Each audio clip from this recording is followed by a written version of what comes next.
Now, the health inspector and the fire marshal have been here all day and still no word what caused this fire. But the building has been deemed safe, so personnel can go back inside, but it is still closed to the public. In Toronto, where the cultures of one become the cultures of all. The festivals continue tomorrow. On the Danforth, Brad Giffen, CTV News.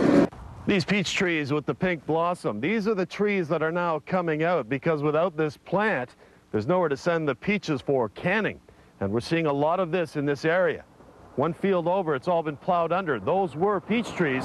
Now they're all gone. And David Bender tells me for next year, they're trying to bring back the RCMP's musical ride. Now, if you're thinking of coming down here tonight, you better get down here quickly because the gates to get in will be closed at 7 o'clock. Live from the X for the last time, I'm Desmond Brown.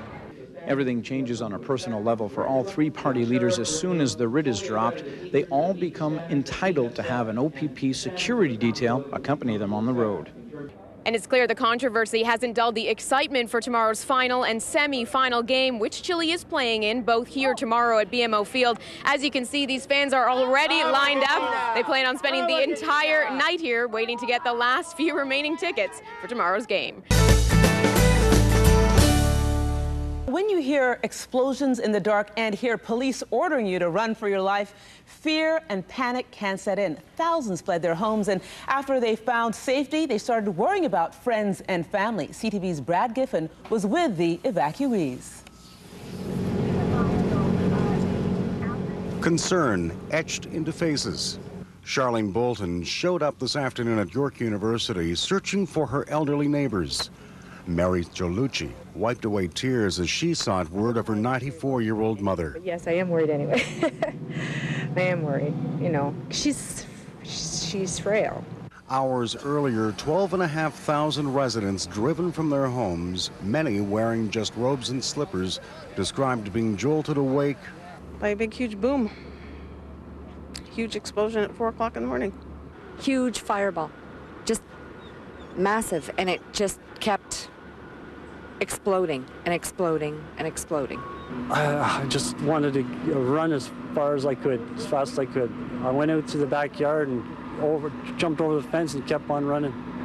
My house, I don't even know if it's near my house. My house too. I'm lucky I got out alive.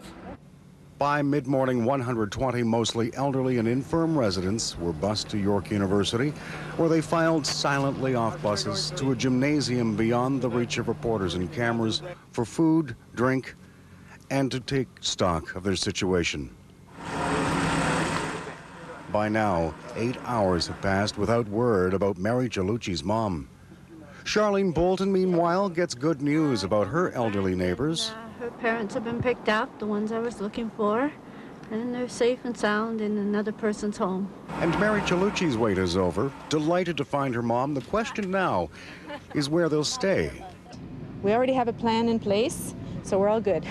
It's all good. And just a couple of moments ago, this specially chartered TTC bus, shelter bus as it's being called, is just unloading about a half a dozen more people. And right now, we're told in the auditorium behind me at York University, there are about 130 people sleeping on benches, waiting now for the all clear, which will allow them to go back to their homes. At York University, Brad Giffen, CTV News. As far back as he can remember, peach trees have grown on this farm near Niagara-on-the-Lake, a tradition started by John Thwaite's father more than 60 years ago. But that tradition is now over. It was a real shock. The local canning plant is closing down for good this June. The market for the peaches has dried up. Canning has been going on here for over 100 years. Been a very important part of the economy here. Niagara-on-the-Lake Mayor Gary Burrows says a last-ditch effort to save the plant fell through. He calls it a major blow to the local economy. It is the last canning plant east of the Rockies that deals in canned fruit. And so the industry is over, and it's many of the growers have been generational. These peach trees with the pink blossom, these are the trees that are now coming out because without this plant, there's nowhere to send the peaches for canning. And we're seeing a lot of this in this area. One field over, it's all been plowed under. Those were peach trees. Now they're all gone. And many of those old trees are being burned up like unwanted garbage, a sight that angers and frustrates some longtime residents. The government says in their health rules we're supposed to eat a lot of fruit. Well, okay, this is a fruit basket right here. Let's grow the fruit, not say people are supposed to buy the stuff that's imported from Chile. Still, all is not lost here. Many fruit farmers are getting ready to replant a new type of peach tree.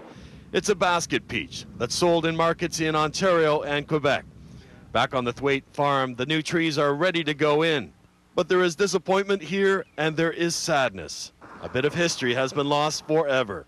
So have rows and rows of beautiful pink blossoms. John Musselman, CTV News, Niagara-on-the-Lake.